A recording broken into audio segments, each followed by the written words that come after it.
कायद जनाब बैरिस्टर असदुद्दीन अवैसी साहब, मुझे आज खुशी है उत्तर प्रदेश आने के लिए। आज पहली मर्तबा मैं उत्तर प्रदेश में किसी सियासी जलसे में शरीक हुआ हूँ।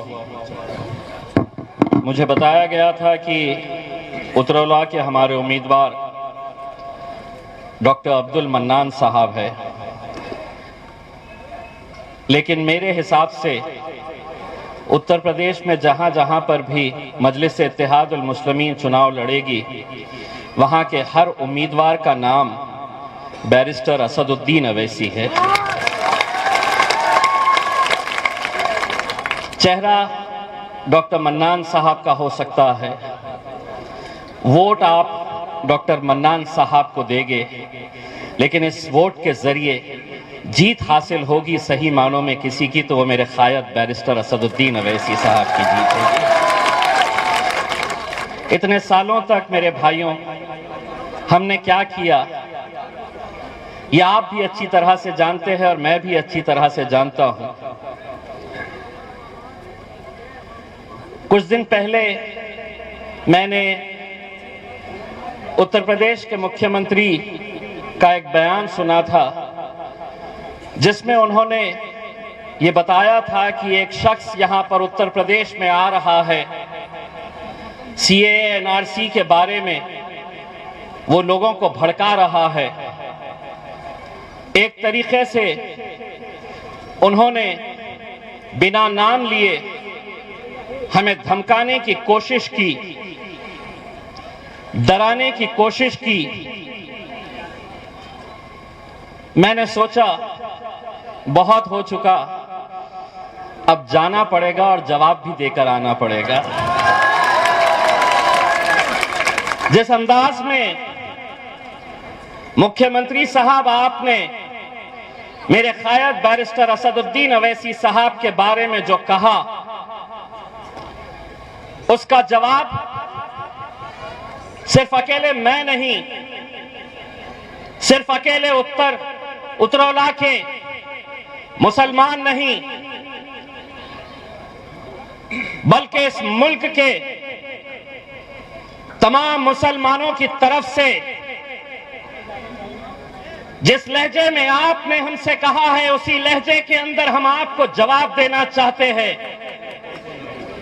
सुनिए, जरा गौर से सुनिए,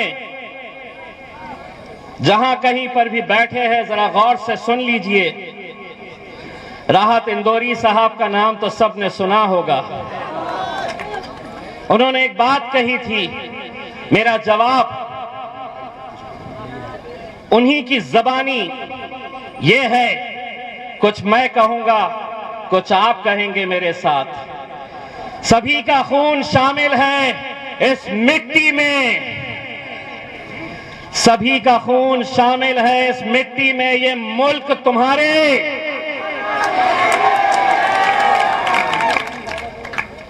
उन्हें सुने नहीं आया, ये मुल्क तुम्हारे। आधा मैंने कहा, आधा आपने कहे। अब ये मीडिया वाले जाएंगे,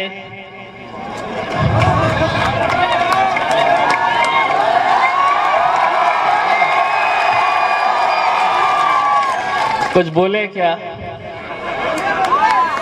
केस बनता क्या? वो बोलेगा कि नहीं केस बनाओ क्योंकि मेरे बाप के बारे में बोला गया। पुलिस वालों को बोलेंगे कुछ तो निकालो, पुलिस वाले बोलेंगे कि साहब नहीं, अब ये बहुत होशियार हो चुके हैं, आधा ये बोलते हैं आधा ये बोलते हैं। वो बोलेगा नहीं कुछ तो बनाओ, पुलिस वाले बोलेंगे बनेगा साहब, ये बनेगा।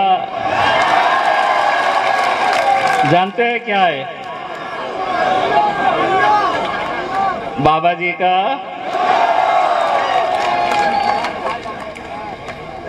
अब ये समझते हैं कि हम बोलने का इख्तियार सिर्फ उन्हें है और हम सुनते रहेंगे।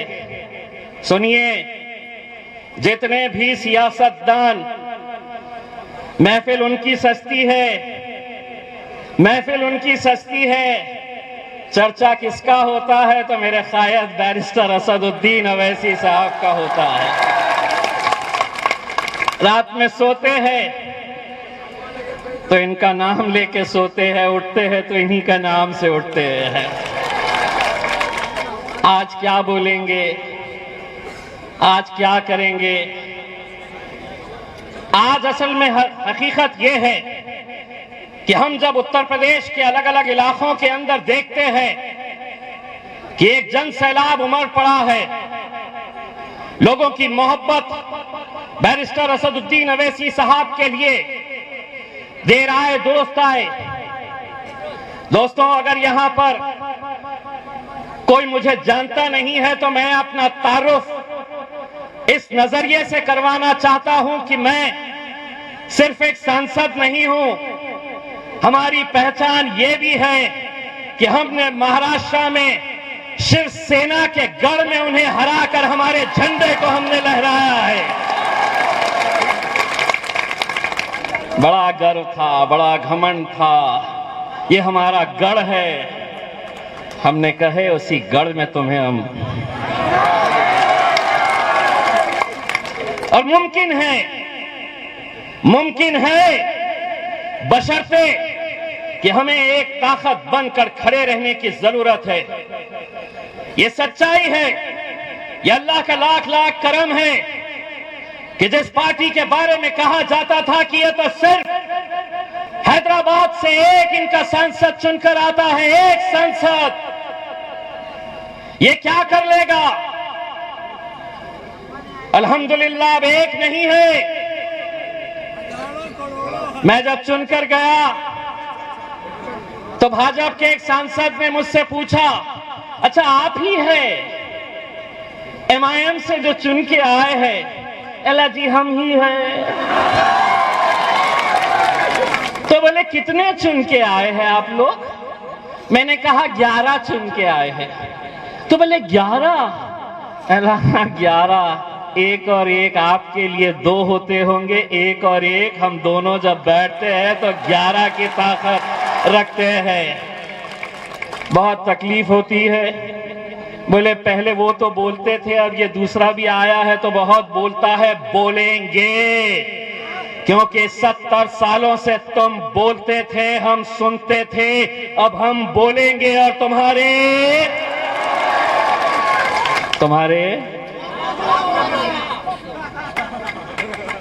बोलो भाई, दिल खोल के बोलो, कुछ नहीं होता, ये कुछ नहीं कर सकते। तुम्हारे केस बनता, आधा हम बोले, आधा आप बोले। बस मेरे भाइयों, मैं आप लोगों से इतनी इल्तिजा करने के लिए आया हूं कि आज इस मुल्क के हालात जो है, लोग आपको अलग अलग तरह की बातें करेंगे। लोग आपको ये कहेंगे कि नहीं हम सिर्फ आए हैं यहाँ पर तो वोटों की तकसीम होगी। यही इल्जाम हम पर भी लगाया जाता था। आज फख्र है हमें कि पूरे महाराष्ट्र के अंदर एक सांसद चुन के आता है मुसलमानों का, एक सांसद। कहां है वो समाजवादी पार्टी के लोग, कहां है वो कांग्रेस के, राष्ट्रवादी कांग्रेस के, कहां है वो शिवसेना के लोग जो कांग्रेस और राष्ट्रवादी के साथ सत्ता बना लेते हैं? एक ही सांसद पूरे महाराष्ट्र से चुनकर आता है, और वो भी अल्हम्दुलिल्लाह किस पार्टी से ताल्लुक रखता है तो वो अल्हम्दुलिल्लाह मजलिस से इत्तेहाद उल मुस्लिमीन का सांसद चुनकर आता है। क्यों आता है? हम भी जब खड़े रहे तो हमको भी यही कहा गया कि नहीं, अब ये खड़े हुए हैं, अब शिवसेना जीत जाएगी, ये खड़े हैं तो भारतीय जनता पार्टी की जीत यकीनी हो जाएगी। हमने अपनी आवाम से कहा, एक बार धक्का लगाओ तो सही। अल्हम्दुलिल्लाह ऐसा धक्का लगाए कि 30 साल से जिस शहर के अंदर शिवसेना जीत कर आती थी, आज वहां पर मेरे मजलिस के झंडे लहराते हैं। एक नेता ने आकर कहा, ये जो चुनकर आया है ना महाराष्ट्र से सांसद, ये सिर्फ एक्सीडेंट था, बोले चुनकर आ गया है। मैंने कहा इंशाअल्लाह अब पूरे हिंदुस्तान के अंदर जहां जहां पर भी मजलिस इलेक्शन लड़ेगी, इस तरह के एक्सीडेंट्स होते रहेंगे। बस आप लोगों से यही इल्तिजा करने के लिए आए हैं मेरे भाइयों, जिस दिन इलेक्शन का दिन आएगा, अलग अलग सियासी जमातों को आपने हर बार आजमाया है।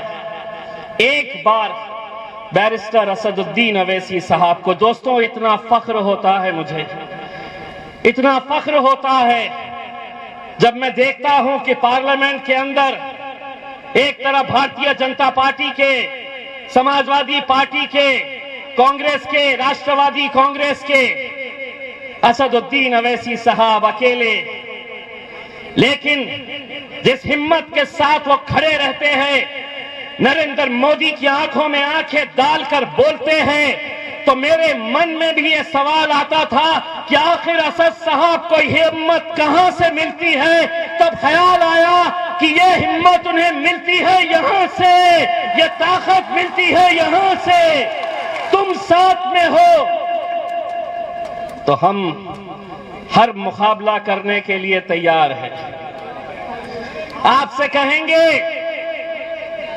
कहेंगे कि होगा, आप कितने सीटें लड़ लेंगे, आप कितने जीत कर आ जाएंगे, क्या हुकूमत आप बना सकते हैं?